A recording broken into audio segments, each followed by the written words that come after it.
क्या नागिन 7 में काम करेंगी ईशा मालवीय? जी हां, ईशा मालवीय जिन्हें लेकर पिछले काफी समय से ऐसी खबरें आ रही हैं कि ईशा नागिन 7 में जल्द ही एकता कपूर की हीरोइन होने वाली हैं, यानी कि अगली नागिन अब ईशा मालवीय होने वाली हैं। ऐसी खबरें बहुत समय से चल रही हैं और ईशा मालवीय के फैंस लगातार ऐसा चाह रहे हैं कि भाई ईशा मालवीय ही अगली नागिन के रूप में नजर आए। अब देखिए ईशा मालवीय का इस पर रिएक्शन भी आ चुका है। पहली बार ईशा मालवीय ने खुलकर नागिन पर बात की है। उन्होंने खुलकर बताया है नागिन के बारे में और साथ ही साथ क्या वो फैंस को नागिन बनते हुए नजर आएंगी, क्या वो नागिन 7 में काम कर रही हैं। इस पूरे बात पर लेकर, इस पूरे मामले पर लेकर अब ईशा मालवीय ने अपना खुलासा कर दिया है और क्या कुछ कहा है ईशा मालवीय ने नागिन को लेकर, और साथ ही साथ खतरों के खिलाड़ी को लेकर भी उन्होंने वायरल भयानी से बात की है।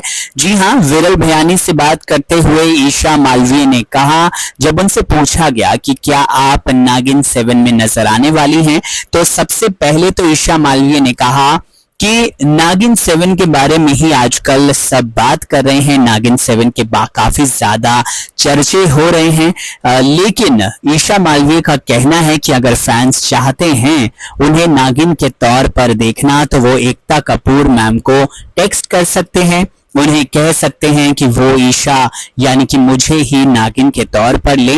इसके अलावा ईशा ने कहा कि देखिए अगर ऑफर आएगा तो मैं क्यों नहीं करूंगी और कुछ भी हो सकता है। जब उनसे पूछा गया कि क्या वो नागिन बन रही हैं, तो उन्होंने कहा हंसते हुए कि आप कुछ नहीं कह सकते, कुछ भी हो सकता है। यानी बातों ही बातों में ईशा मालवीय ने एक बात तो साफ कर दी है कि ईशा मालवीय के जरूर बात चल रही है, उन्हें लेकर नागिन के तौर पर कंसीडर किया जा रहा है ईशा को एज नागिन।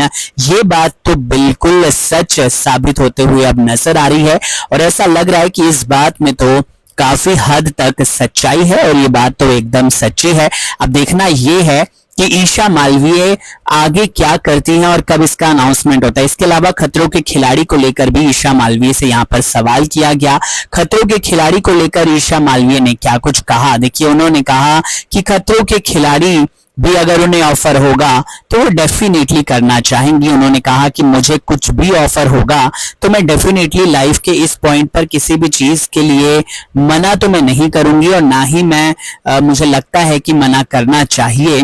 तो एक ग्रीन सिग्नल दे दिया है ईशा मालवीय ने नागिन और खतरों के खिलाड़ी दोनों करने को लेकर ही, यानी कि अब नागिन के मेकर्स भी और साथ ही साथ खतरों के खिलाड़ी के मेकर्स भी ईशा मालवीय को डेफिनेटली अप्रोच कर सकते हैं, क्योंकि वो हर एक चीज, हर एक प्रोजेक्ट करने के लिए एकदम तैयार है। बहरहाल अब ईशा मालवीय को नागिन के तौर पर देखने के लिए कितने एक्साइटेड हैं आप, कमेंट सेक्शन में जरूर लिखकर बताइए। नमस्कार।